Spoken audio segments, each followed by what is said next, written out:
So here you will know how to apply dark mode on your Windows 10. So moving further, go on your Windows setting. Click on personalization setting and click on second option, colors. So here you can see three options: light, dark and custom. I'm choosing dark now. So see, whole layout gets darker, and you can change transparency effect also from here, and there's bunch of colors you can change if you need it.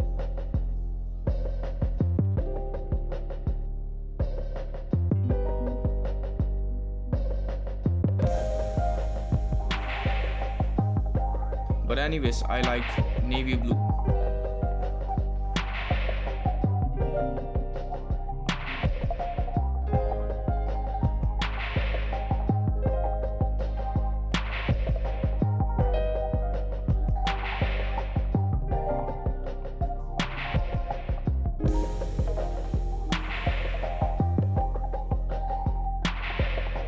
So here you can see my taskbar gets transparent, so you can also change on your own Windows 10.